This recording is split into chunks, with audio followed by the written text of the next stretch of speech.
A couple more minutes. Waiting for just one more news outlet, and then we'll get it started.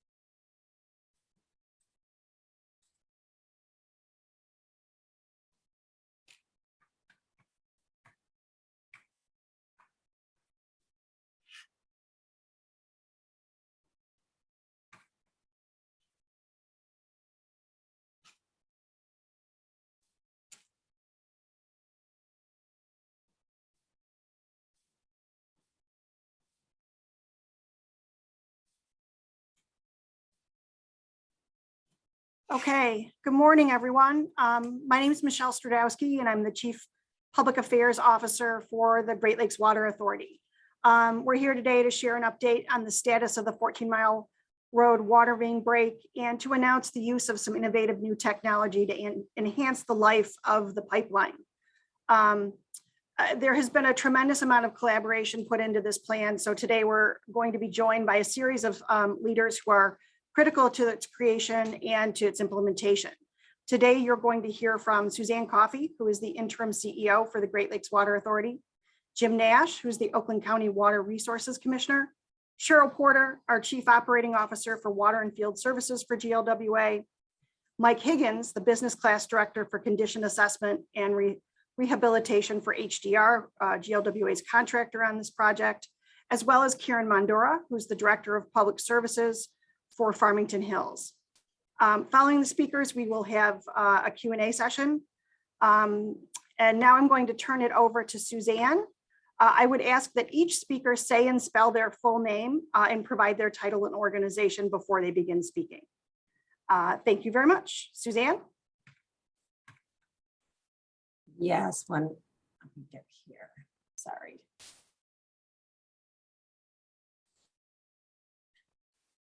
Good morning, everyone.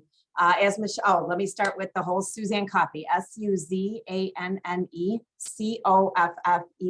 I am the interim chief executive officer for Great Lakes Water Authority. As Michelle said, good morning, and I appreciate you all joining us this morning. Having been appointed the interim CEO just 5 short months ago, I wanted to begin by reiterating my commitment to working with the team at GLWA, as well as with our member partner communities, regulators, and other stakeholders to improve the overall resiliency of the regional water and wastewater systems. As the largest water utility in the state of Michigan, providing safe, clean drinking water to nearly 40% of the state's population, resiliency must be and is one of our top priorities. In keeping with this, taking a proactive approach to asset renewal whenever possible is always our goal.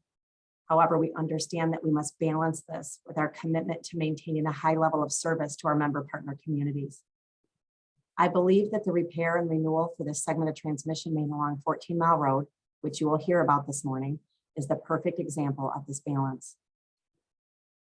The need for repair opened up an opportunity for us to do a comprehensive condition assessment of a length of pipe on either side of the repair.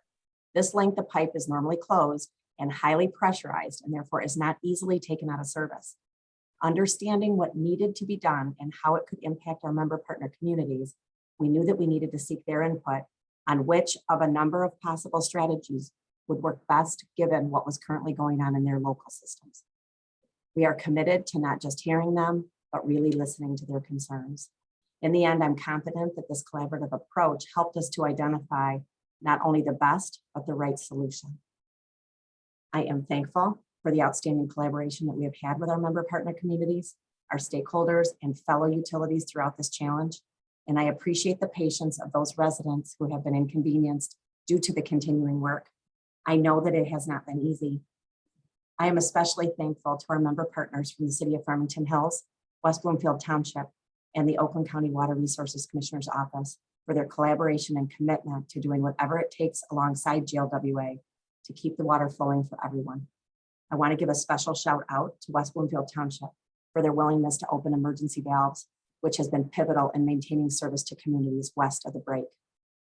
Now, it is my pleasure to introduce Jim Nash, the Oakland County Water Resources Commissioner, whose partnership has been essential to moving us through this challenge. Jim?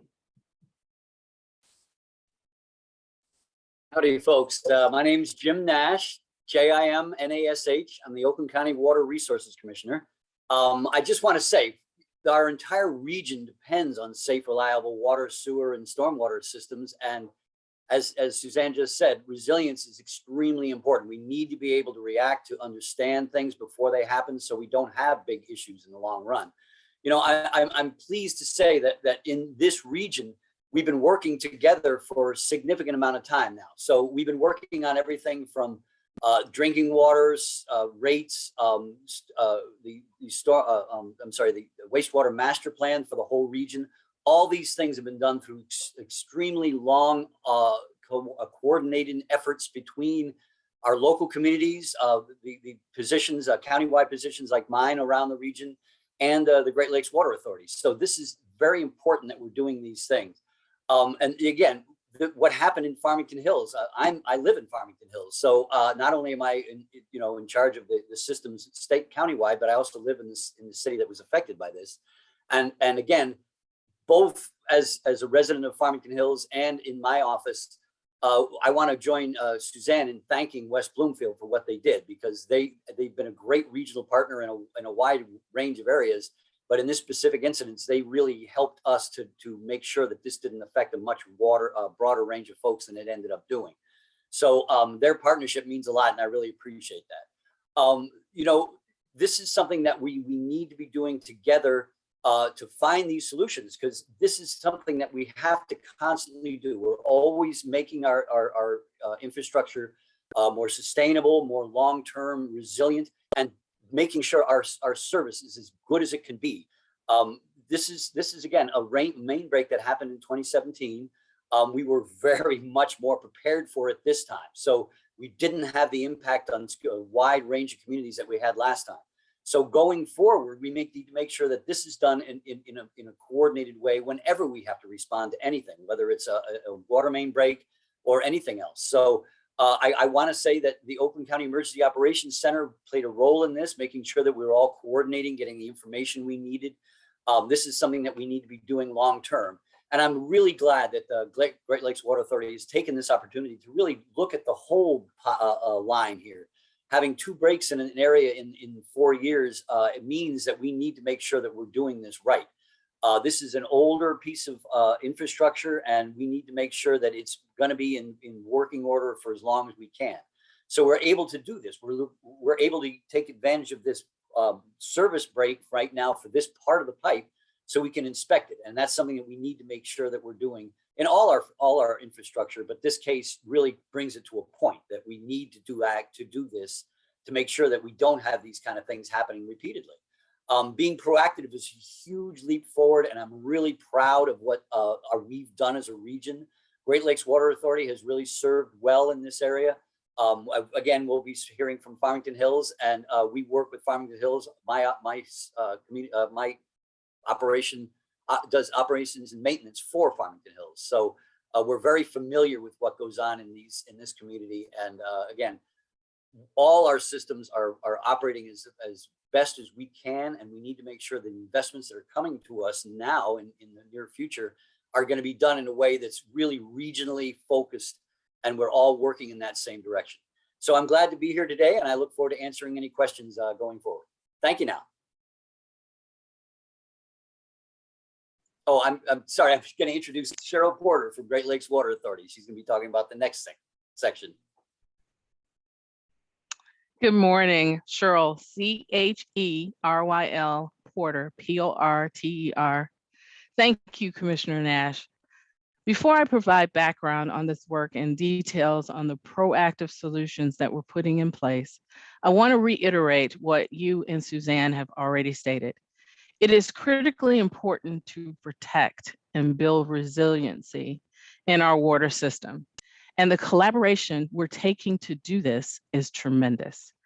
As the Chief Operating Officer for Water and Field Services at GLWA, my number one priority is the protection of public health through the delivery of water of unquestionable quality. I and my team, as well as everyone at GLWA, is committed to collaborating with our partners from across the region to make infrastructure improvements that will help us deliver on this priority. Today, I am pleased to provide you with details on a project that will assist GLWA in its efforts to continue building resiliency into its regional system by proactively renewing segments within a 1.5-mile stretch of water transmission main along 14 Mile Road in Oakland County, adding as much as 50 years to the main's life cycle. As you already know, on October 31st this year, a break occurred in a 20-foot section of GLWA 48-inch transmission main that runs along 14 Mile Road near Drake Road in Farmington Hills. Immediately after isolating the break and dewatering the pipe, GLWA took the initiative to proactively conduct an extensive physical inspection of the out-of-service segment of pipe. As Suzanne mentioned in her remarks, this is not an opportunity that comes along very often because water transmission mains are closed, highly pressurized, in order to maintain the quality of the water that we deliver to our member partners. The inspection identified 18 sections of at-risk pipe within the 1.5 miles. This requires strengthening, including one section that was in an advanced state of deterioration.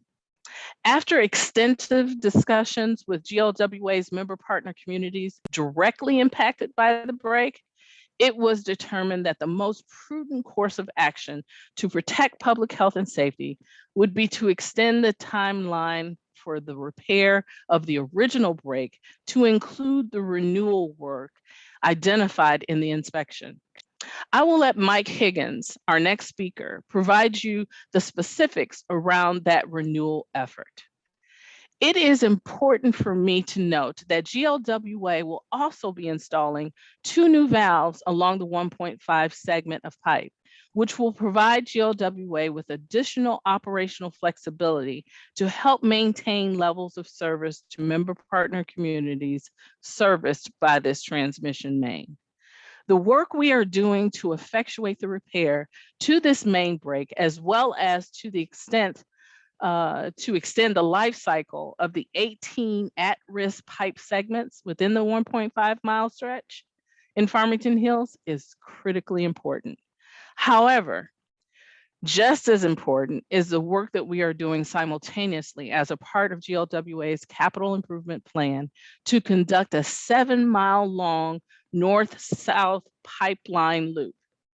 The 14-mile transmission main loop will drastically improve redundancy to this portion of GLWA's service area and include a parallel pipeline to the existing 14-mile transmission main between the authority's Haggerty Pump Station and Decker Road. This pipeline, which is underway and will be completed in early 2024, will allow GLWA to serve the area at a normal level of service in case of an interruption caused by a main break or other necessary repairs and maintenance. In addition to the pipe renewal work being conducted, GLWA will also install a structural monitoring system called acoustic fiber optic, or AFO. It is a cable that will be installed over the 6 miles of 14-mile transmission main, including this 1.5-mile segment that is currently out of service. And this will happen in January. This cable will provide GLWA with the ability to listen to the pipe conditions. The benefit of this being, if a section of pipe starts to approach failure, GLWA will be notified so that we can proactively do a pipe repair or replacement if that is necessary.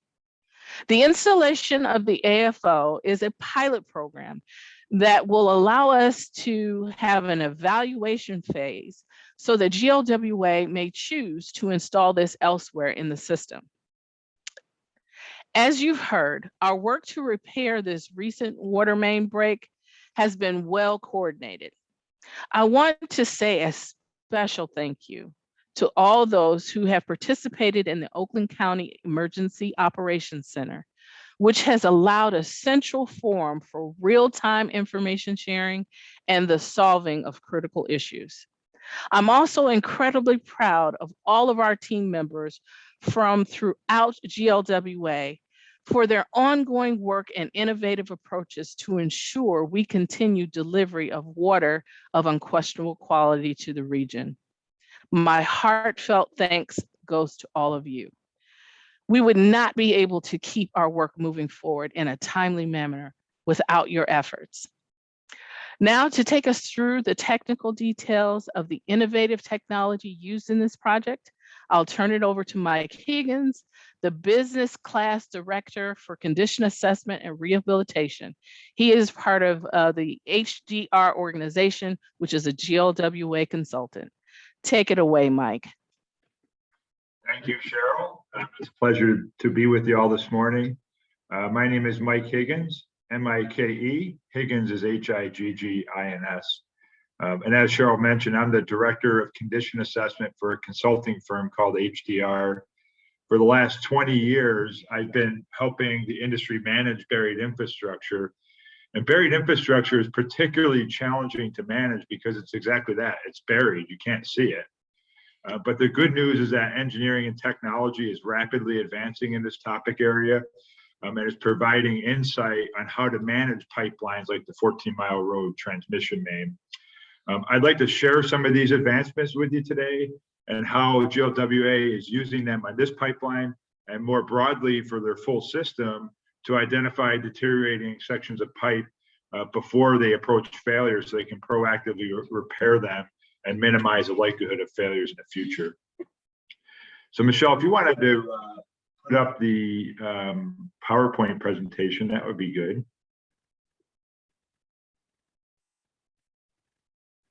We have a few photos we'll share with you all. If this, I don't see the photo. I don't think there's animations, Michelle, but there we go. So following, after the failure, following isolation of the pipeline, we performed two types of inspections I wanted to share with you all. The first is a visual and sounding inspection where we visually look at evidence of deterioration and perform a sounding inspection where we impact the pipe wall with a steel rod and listen for delaminated areas inside the pipe. Here is a photo of the visual inspection being performed, and you can see our inspector measuring what's really an inconsequential crack on the inside of the pipe. The next photo shows an inspector with the steel rod. You can see him holding the rod, and he's just impacting the pipe wall with the rod as he's going through, listening for delaminated areas. While we perform those two types of inspections, we also performed an electromagnetic inspection that goes through with equipment that's able to attain a magnetic signature of each pipe section. And we look at those signatures to see if there's deterioration on the pipeline. So we're looking for magnetic signatures associated with deterioration. That full, there's a photo on the next slide, Michelle, is there one on the next slide? Sorry about that. So that's the internal inspection. This is not of the pipe for GLWA, but kind of a stock photo. Now, if you went back to that previous slide, Michelle, the crack photo, the inspections identified 18 pipe sections that required strengthening, as Cheryl pointed out. One of these pipe sections was identified to be in a state of advanced deterioration. So it was determined that the pipeline could not be put back into service until this specific pipe section was repaired. And you can see the cracks and the staining on this photo. Now, for most types of infrastructure, a crack like this would not be a big concern, but for a concrete water main, to have a crack like this is really represents a pipe in an advanced state of deterioration, and the pipe cannot be put back in service until it's repaired. It's a serious concern. So since this individual pipe section needed to be repaired, as Cheryl mentioned, it made sense to strengthen all 18 pipe sections that were within the 1.5 miles. As a result, we've been rapidly deploying an innovative pipe strengthening technology called VRAP. And VRAP is being applied as we speak today to the at-risk pipe sections. VRAP involves installing thin layers of carbon fiber fabric, it's woven fabric, that's impregnated with an epoxy resin. And essentially, once that resin cures, the repair is a pipe in a pipe. It's a very strong type of repair, and is able to resist the water pressure and loading without the consideration of the original pipe. So you're basically replacing the original pipe section. And the next section, we have some photos of the carbon fiber fabric being installed in the pipe. So this is a stock photo of the carbon fiber fabric. Michelle, you can advance to the next slide. This is not the 14-mile road pipe. It gives you an idea of what the installation of this looks like inside the pipe. And the next photo, Michelle. And this is actually inside the 14-mile road. So you can see the carbon fiber fabric. It's impregnated with epoxy inside the pipe. This is not the final product. This is kind of an intermediate mode, but this is the strength carrying member of the repair. In the end, a top coat will be applied. So this will be a nice clean white surface when it's finalized. So we anticipate that these repairs will be performed through the remainder of the year. After they're complete, GLWA can start the repressurization process of the 1.5 miles. But that's not the end of the work. As Cheryl was saying, once the line is in full service again, we're going to continue work on the pipeline. We're going to look at other locations within the 14-mile road pipeline to determine if there are other locations that require strengthening. In addition, we'll be installing that innovative structural monitoring system that Cheryl mentioned. It's an acoustic fiber optic sensor. It'll go on the invert of the pipe. And once that's installed, if a pipe section starts to approach failure, GLWA can identify that pipe section and plan a proactive pipe repair if necessary. So that's it for me. It's my pleasure now to introduce Karen Mandora, Director of Public Services for the City of Farmington, a GLWA member partner in the community where the 14-mile road transmission main is located. Thank you, everybody. Good morning. My name is Karen Mandora, spelled K-A-R-E-N-M-O-N-D-O-R-A. And I am the Public Services Director for the City of Farmington Hills. As Mike said, my name is Karen Mandora, and I am the Public Services Director for the City of Farmington Hills. This is where the water main break occurred and the repairs are being implemented. As I'm sure you can all imagine, a water main break is never an ideal situation, and certainly a break of this magnitude is especially challenging. There are also issues created with the need to reroute traffic and close roads to accommodate these repairs. When the water main broke on October 31st, the Oakland County Water Resources Commission was quick to let us know what was going on, and in cooperation with GLWA began issuing regular updates. As the Public Services Director, I appreciate their willingness to share information in real time and collaborate on the shared response. Since October 31st, Farmington Hills, as well as the other member partner communities impacted by this break, have been actively involved and briefed on the status of the inspection and repairs, as well as the maintenance of our wholesale water service. In order to complete the repairs on the water main, 14-mile road remains closed between Halsted and Drake roads. We also have lane closures in the segment between Drake and Farmington roads. We are advising motorists to avoid this area and use 13-mile road or Maple Road as alternate routes. I want to express my sincere appreciation to the public for their patience with the inconveniences that have accompanied this repair project. GLWA has promised to continue providing us with updates as they move forward, which we are committed to sharing, along with any relevant traffic route and road closure updates. We will share these with our residents, with the business community, and those who travel in and around Farmington Hills through posts on our city website, social media outlets, and our FH alert system. Thank you. And now I will turn it back over to Michelle, and I'll be available when she opens it up for questions. Thank you, Karen, and thank all of our speakers today.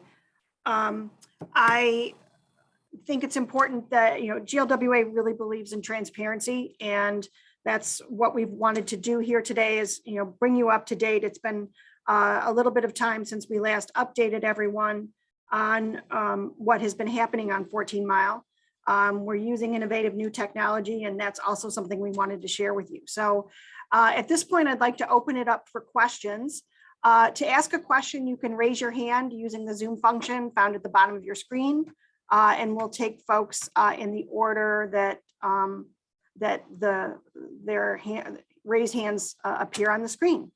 So if there are questions, folks can answer.